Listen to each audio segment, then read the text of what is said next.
Hello everyone, it is the last week of regular season. Who's excited? I'm very excited. I got ELF live tonight, but I'll probably go out. Probably it'll be done before this video comes out, but I've also just finished the Spiller video, hence why this is late, because I wanted to get the Spiller video out first. Just because I wanted to, because otherwise the thumbnails get a little bit too samey, right? Anyway, it's the last week of regular season. There's still some playoff spots to go between the teams that play. We'll get to that one as the last, because it's technically the last one on the weekend. So schedule makers have cooked. Also, some very other interesting matchups to finish off the year. So let's just get into it. I don't want to spend too long in this intro and outro. I want to actually start talking football. So let's get into it. Alright, we'll start with a nice matchup. I like this one. The Enthroners versus the Cologne Centurions. And of course, this is no playoff implications here. This is just for respect, I guess. But the Enthroners, they need to respect Wee's legs too, because he has been so dangerous. Especially in that last game. He had like over 100 yards. He had those 2 crazy touchdowns where he just kept running. They need to respect that. He's been mobile all year, so they need to absolutely take care of that. Otherwise, they're going to get torched, because they do not have anyone in that defense same amount of speed as he does. Jump with them some zone. I would like them to see them do that, because we'll get to Cologne in a second, but they're running a ton of these short concepts. If you try and man coverage a lot of their receivers, especially someone like Cos Hill, you're going to have a long day doing it. So I think you have some zone coverage, play a bit of cover 2, because they're going to a lot of these shallow drag routes, slant routes, stuff like that. And I think you'd have a lot of success in jumping some of those plays. Explosive plays are also going to be needed. You've got Robitaille, you've got Enrique, 2 very good explosive playmakers. You've got other complementary weapons on either side of the ball that can make plays. Janos Salahi at linebacker is another one of them. He showed that against the Vikings. I've been a big fan of Janos for the last 2 seasons, but this year he's been a little bit more into the limelight. I think they can do that. We've seen Cologne give up explosive plays, and I think that's going to be a big part in what gets them over the hill in this one. Try and finish the season off strong. Cologne Centurions, that passing game, man, they came out in that last game with strategy, proved to be absolutely phenomenal. It was just such a good way to play for them. It was perfect. It's a shame that they found that out so late in the season, but going into next year, that's absolutely going to be their identity. Those short passing, the dink and dunks, the quick one-step pass drops from Weed. And they also have outside offense. Like, it's outside in. Like, they play a lot of these to the sideline passes before they start going inside these crossing routes. We've seen it, a little bit, but it starts on the outside. It sets it up for them to hit over the middle. We've seen that a ton of times in the last couple of games, especially. And with Weed as well, he will take off if he needs to. He's got legs, and he's a very dangerous running quarterback. You can commit to the pass, I think. With the Enthroners, their run game has been poor all season. They've not really had anything started. They haven't got like a marquee running back, in my opinion. So you can really commit to the pass. They've got really good receivers. You don't want to allow them the space to work. You don't want to allow them the momentum, because Mangle has been pretty good this year. Last couple of weeks not been great, but this season he's been a bit of a surprisingly good quarterback for the Enthroners, and he's obviously progressing who he is as a football player. But you have Bijan Harris, so I think you can probably play a little bit more aggressive and try and get on the end of some of these passes and force Mango into some mistakes. But ultimately, I'm going to go for 29-14 in favor of Cologne. I think they finished 500, which is a massive achievement for them in the West. Enthroners had a couple good wins, and I think they can take some of that into next season. Hopefully they keep a lot of the same guys. I'd like to see them keep Mangle and Jabari and just kind of build on the foundations they have in 2024. Alright, game 2, Hamburg and Madrid. They are in Croatia for this one, which is pretty interesting.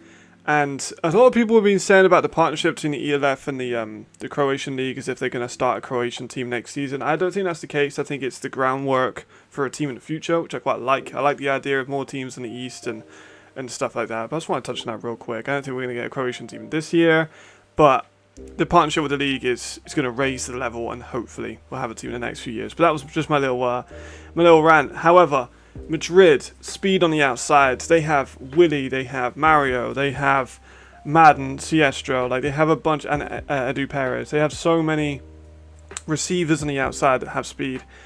Hamburg don't have a bunch of speedy corners, in my opinion. They're not elite speedsters, and I think Willie P especially is going to be able to have a big game in this one. Predicting him to have quite a big impact. Shoot on sight. By this, I mean you need to fucking score, because a playoff, there's playoffs to go for, and they need a win first and foremost, and they need to win big, otherwise they're out. I mean, they've had an amazing season. To be in the playoff contention in the first year is incredible. However, they need to shoot on sight, need to score as much as possible. Turnovers are there for the taking. We've seen Hamburg turn the ball over in pretty much every game. Fulford's not a very accurate quarterback. He's been pretty turnover prone against a lot of teams. I don't think he's won since the Milan game when he was in the Raiders Tyrrell. You know what I mean? Like, and turnovers are a big issue for that. And the Madrid team can create turnovers like really well, actually. So I think that'll be a big part. And we'll see them getting a good couple of fumbles and maybe a couple interceptions in this game too. For Hamburg, the run game needs to be more active. You've got E running back, you've got Neil, you've got Simon Homadi, you've got Hartin Canido, you've got 4 running backs. And they're running with their quarterback more than they're running with their running back. And they're not creating space on the offensive lines, they're not getting big, they're not trying to use John Evie Cruz as a blocking tight end as much as I think they could do. They just need to be more smart with their run, I think. I think they've been pretty poor with the way they've executed it. I think they should have looked at teams like Cologne and see how they executed it with Emil Fuchs and with Jared Alman when he was healthy. That could have given them a good blueprint, but you never know. Shorten the field. Last game against Cologne, Hamburg were like, well, we're down, so we may as well just fucking start fucking it down the field. And obviously that didn't work. They need to shorten that fucking stuff up, because Fulford gets way too trigger happy towards the end of games and just trying to play a bit of hero ball. You shorten the field to like 20 yards, and then I think they could just progressive. Like I said, I hate to keep bringing it back up to Cologne, but what Cologne does, Hamburg should be doing, because they're built quite similar teams with similar styles of offense, and I think they really should be looking at these short dink and dunk passes rather than 30, 40, 50, 60 yard bombs down the field. Hyper-aggressive defense. That's what the defense is about. It is hyper-aggressive. You've got Nazir Strater.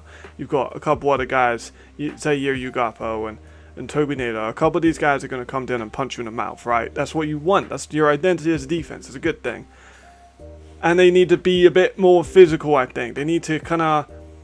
I like Duncan. I think they need to push Duncan. Like, they need to be physical with Duncan. Obviously. He's like 6'5", fucking 230. He's a big dude. Big quarterback. They need to be aggressive with him, otherwise he's going to settle, he's going to start picking them apart. Same goes for receivers. They need to be jamming receivers at the line. They need to be tackling the running backs as soon as they get in. They need to have 3 or 4 people around the ball all times, otherwise I think they're going to struggle. Ultimately, Madrid are going to win, I think, and they have everything to play for, whereas Hamburg are looking at a 10-game losing streak at the moment. I'm going to go for a 35 to like 14, I think. Actually, no, I'll go for 35 to 7. I think they're really going to struggle to score in this one, but time will tell. Alright, another 2 teams very much the opposite end of the spectrum when it comes to the ELF. Stuttgart Surge 10-1, Helvetic 1-10, so literally complete opposites. For the Surge, you need to finish strong, but here's the thing. The starter debate is weird, right? Do you play the starters because they haven't played that much? You want to keep them warm? Do you risk injury this close to the playoffs? Do you want to avoid an upset because do you know the point differential when it comes to the seeding and with Ryan being in the same kind of conversation for the number 2 seed? It's an incredibly interesting factor. I'm not a coach, so I can tell you personally, I think I'd play the starters for like the whole game. Just to keep them in the game, keep them warm. That's what I would do. I can see why people will go the other way around, but also I'm going to talk about this a lot. Spiller is going to get a lot of the ball. He's very, very close. He's like 75 yards away from getting the all-time record, getting 1,000 yards. He's going to be getting a lot of ball, and you can kind of predict that offensively for the Mercs. So you can defensively prepare for that, right? You can put whoever you want. If you don't want him to get it, you can put on Mitch Fettig or Chad on safety coverage of having Raheem Wilson on him, which would be so unfair, like having all 3 of those guys marking one dude. For Helvetic, get Spiller record, man. Get Spiller the record. Get Spiller the record. I want to see it so bad. It's 1,000 yards. What player who doesn't want to see a player get 1,000 yards in the league, right? The European, rookie year is an amazing story. He's an amazing receiver. I'll leave the link in the description of his evaluation I dropped yesterday. Really, really, really, really good player. I want to see him get the record. I don't care how many interceptions they need to throw. If they need to do some bookie ass fucking play calling to get it done, I want to see Spiller get the record. He needs to have a great game. Like, it's going to be tough for him to do it. I think he's got what it takes. I think the Mercs can be creative enough on offense. They do have a creative offensive coordinator. If they have Aiken back, I'm not so sure yet.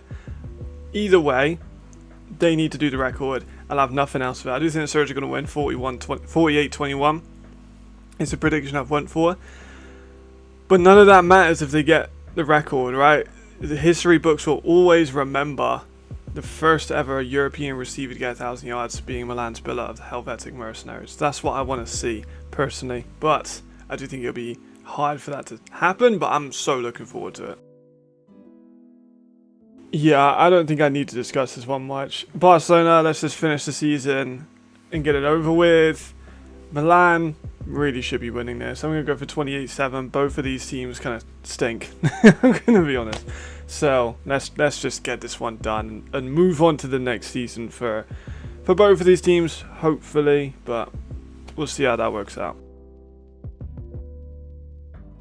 I got really hopes the jackets come off. However, Paris against Frankfurt. I'm excited for this one. I do think it'll be pretty one-sided just due to the injury of McKay. Obviously, we all hope that he's doing all right and is recovering. If you don't know, he broke his leg in the last game, which is really, really, really, really tough. For Paris, though, Markel Castle is naturally going to be the big guy they got to cover.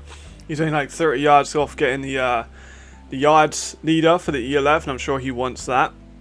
Mac, in the last game, was very much targeting Cass. So we had like 200 yards, pretty much every catch. And I think that's natural, right? The backup comes in, he's going to go to the most trusted receiver, which is Markel Castle. So I think he's going to be easily over 20 targets in this game. Struggles on power run, though. That's what Frankfurt have. They struggled with Zozo. They struggled with Glenn. They've struggled with a bunch of different running backs that are able to run the ball down their throat. Volumbo in the last few weeks, although he's been a little bit inconsistent, has been pretty solid. And I think that he can run through this D-line pretty effectively, at least opening up some holes. And I think Zach Edwards is currently like 5th in the league for rushing, which just is incredible. So that's going to be a big part of this. I think the run game overall is going to be quite instrumental. Limiting the turnovers and going in healthy. So they fumble the ball, right? We've covered this a ton of times. Paris fumbled the ball quite a lot. And they have thrown some interceptions that aren't the best, and they've created some turnovers themselves that aren't exactly advantageous. They are going in with the playoff berth. They have the playoffs now. They're done. They're in the playoffs. You don't need to be hyper aggressive and really try and put on a show because you've guaranteed a playoff spot. This isn't the Raiders. This isn't Madrid where they need those points. They're all right. They're not going to get above Ryan and get that seed above them. They're not going to fall down below Munich. They're set where they are, and I think they can probably play a few backups in this game. Frankfurt, they're going to have to support Mac, whether that's the offensive line, the run game. Pretty much everything has to be supporting him. He's coming in. He actually did pretty good in the last game, but of course he's a backup and he's going to be playing against a really good Paris defense. It's going to be tough for him to get moving, I think. Defensively, they need to contain Edwards. Like I said, he's like 5th in the league for rushing. Berlin did a really bad job of it a couple of weeks ago. We've seen teams really struggle just to get him down in the backfield because he's so elusive. But this season, he just seems to have taken that step up. He's my offensive player of the year, personally. And they need to contain him, otherwise it's going to tear him apart. Ultimately, this, because of McKay's injury and overall Frankfurt's quite a disappointing season. If they bring the Madrid team, they have McKay still, and they bring the team to beat Madrid, it'd be a different story. But I'm going to go for 31-7 to Paris. I think it should be quite easy for them. Penultimate game of the weekend. As you can tell, I kind of rushed through some of these to get to the big one at the end. However, Wrocław versus Prague, I don't think should be really that close. Wrocław, their fun offense is so back. The last couple of weeks, they've been exactly how they were at the start of like this run, fun, inventive, creative offense, and that seems to be back in the last couple of weeks. I don't know why they stopped doing it, but it's back, and I'm happy for them. Sending heat will work. The Prague offensive line is shit, right? we know that it's going to work if they send pressure. They've got some really talented defensive linemen. They've got some great linebackers. They've been able to send pressure on most teams. I think it's going to be no different than this one. Run and gun as per. Right? You got a running back that's on fucking fire. You've got a quarterback that can run and make some magical plays and is also a receiver naturally, so can create some fun experiences out of the backfield. He's pretty good short too. Like, he's actually been really good actually when it comes to his passing game short. So just keep doing it, man. It's working so well. It's beating better teams than Prague, and it should be relatively comfortable. The Prague team need to make Norwood throw off balance. If they want to create turnovers, they need to be sending pressure, getting through, making him throw off balance, not allowing him to do these magical plays that he's been doing over the last couple of weeks. That's going to be important for them. Containing Zozo is also going to be important. David has been so good, but he's gone under the radar because Glenn's been just fucking unreal. But David has been one of the better running backs for the last couple of seasons. He was a homegrown player of the year last year. He honestly has a shot at getting that again this year.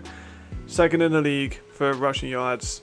He's had some really big games in the latter half this year, and I think that he's going to be a big part of this too. Red zone D will be important.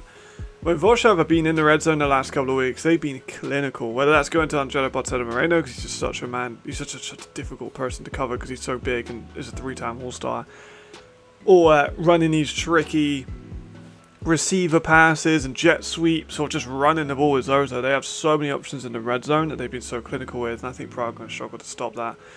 First quarter Prague though, isn't it? So I think they'll probably be quite competitive for the first 15. Ultimately, I'm going to go for 34-7. I think it should be quite comfortable. Vorshav goes 6-6, which isn't what they expected during the beginning of this year, but they've saved a bit of a bad season, I think, and Prague hopefully going next year with they've won, they've improved from last year, so it's silver linings. Okay, everyone remain calm. We made it to this game, and again, it is the last one of the week, so it makes sense I left at the end. But oh my goodness, I'm so excited for this game. The first one was so good. This one's going to be amazing. So much to talk about, and we'll cover this on the ELF Live with Nick tonight about the how each team doesn't make the playoffs and how each team does make the playoffs out of the 4 of them. This will probably be released after that, so, you know, but even still, right, let's start with the Tyrrell Raiders. I'm getting too into it. Pressure, right? They need to get Chad off his fucking groove. Otherwise, if they let him settle in, he's going to pick him apart. He's extremely consistent. He's extremely efficient. They need to immediately get to him. No questions asked, right? They do have a decent rush. They have some decent inside pressure as well. But they need to have him rattled early, otherwise he's going to do it. Against Milan, they actually had some success with this, especially at the end of the first half. So maybe take some notes from that game. Run it down their throat. Their run's been their signature. We don't know if Bonatti's in. Salvanta's a good running back as well, but we don't know if Bonatti's in. Those two together are brutal, and Cozy can run, Sweeten can run. They have a ton of options, and they are the number 1 rushing team in the league for a reason. I think they can run it straight down the middle of Munich, because Munich don't have Evans Yoruba, who's one of the best inside D linemen in the entire league, and he's out. It's crazy. There's so many different things going on in this game. Perry needs to be a killer. We've seen how clutch he can be. We saw how clutch he wasn't against the Surge. We saw how not clutch he was against the Surge at times in the first game. We saw how good he was against the Mercs. He is turned up when they've needed him to, and he is the reason why they're in this playoff picture. He needs to turn up. If he gets cold early, gets into a bit of a slump, has a couple of turnovers, I think they'll lose this game. But if he's clean like he was in the last game, I think he's going to have a really, really, really big one, and it could be one of those like him performances. You know what I mean? Munich, Stanley all day. You're one of the best receivers in the league for a reason. Malik Stanley is a mismatch for everyone. He's so big, he's so fast, he's so strong. It's hard for anyone on that Raiders team to really take care of him. Devon Taylor's going to have to put in a baller performance. He's been spectacular in the last couple of games. He's going to have to do it one more time this regular season, but Malik Stanley's going to be an issue because he's just so huge, and I think that he's going to get a lot of targets in this game from Chad. Swings and runs. Tommy Watt kind of wean his way back in. Hasn't had the season we expect to because of injuries. They've got Rodney, who's a good back, but they've had a lot of these swing passes to the outside to create space and give them open holes. I think we're going to see a lot more of that. We've seen it kind of progressing every week, and I think it's going to come down to now. They do have faster running backs than Raiders do linebackers. So that's going to be interesting. If the Raiders had Lucky, oh my God, if they had Lucky, that'd be so crazy. But they don't. So I think that's going to be early and often, those swings and runs.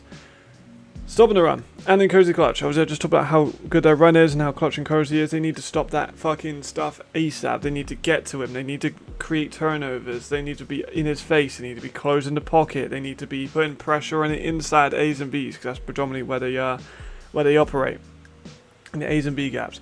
Of course, they're without Evans, but they do have some athletic linebackers. They have some physical safeties and DBs who can try and plug holes in this defense. I am so excited for this game. I think this game might be the game of the year. Like, it's definitely the most anticipated regular season game of all time. I think that would be reasonable. But there's a lot of the ELF are going to post a graphic, so I don't want to spoil it. But they've outlined all the ways that they can win. Munich are basically in, right? Munich are in unless they lose by about 160. So they're in. They're fine.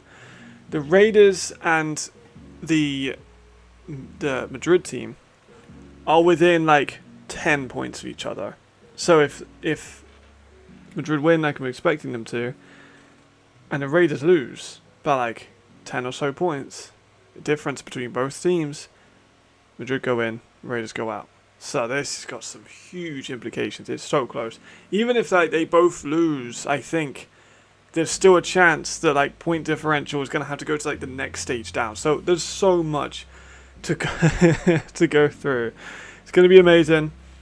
I'm leaning towards the Raiders, you know. I've been liking what they've done. They just beat the fucking Surge. Munich have never beaten the Surge. Well, they didn't beat the Surge this year.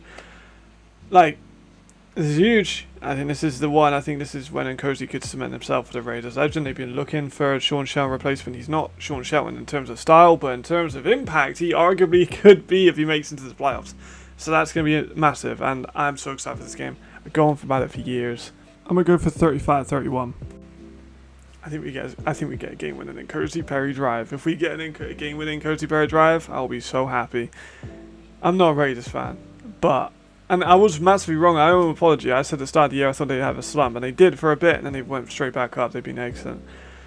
Let's see how they look. But either way, this is my game of the week, and I don't think anyone's going to question that.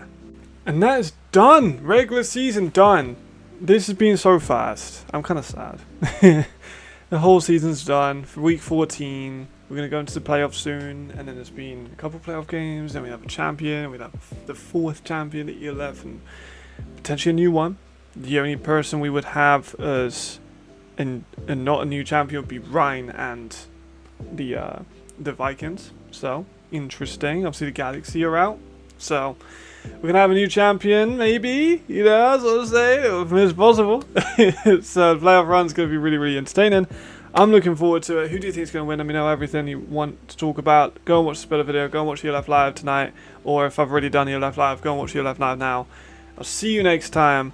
I'm so excited. Tune in for the streams.